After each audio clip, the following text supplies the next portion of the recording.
बिस्मिल्लाहिर्रहमानिर्रहीम। अस्सलामु अलैकुम वरहमतुल्लाहि वबरकातुहू। हज़रत सैयद मोहम्मद इब्राहीम दाऊदबंद की किरमानी रहमतुल्लाह अलैह शेरगढ़ शरीफ वाले तीन भाई थे।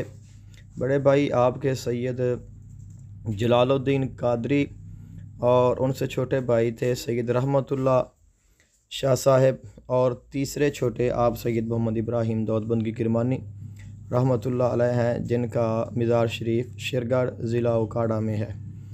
और आपके मज़ार शरीफ के साथ ही बीबियाँ पाक का दरबार है, जिसमें आपके पाकीज़ा जो ख़वातीन हैं जिनका तज़किरा आपकी सीरत की किताब में भी मौजूद है, और जो दरबार शरीफ आपके दरबार शरीफ के बिल्कुल ही मुत्तसिल है उसमें है। उससे आप बाई साइड से ही जब आप दरबार बीबियाँ पाक से जब आप आगे जाएंगे ऊपर, तो सीढ़ियों के ज़रिए आप ऊपर जाएंगे, और जिस वक्त ऊपर जाएंगे तो सैयद दाऊदबंद की किरमानी रहमतुल्लाह अलैह आपके बड़े भाई सैयद रहमतुल्लाह अलैह शाह साहब किरमानी, जो कि सैयद अबुल मुअल्ली सरकार के वालिद मोहतरम और सैयद रफ़ाकत अली शाह साहब के दादा मोहतरम हैं, जिनका मज़ार शरीफ सैयद अबुल मुअल्ली सरकार जिनका लाहौर में है।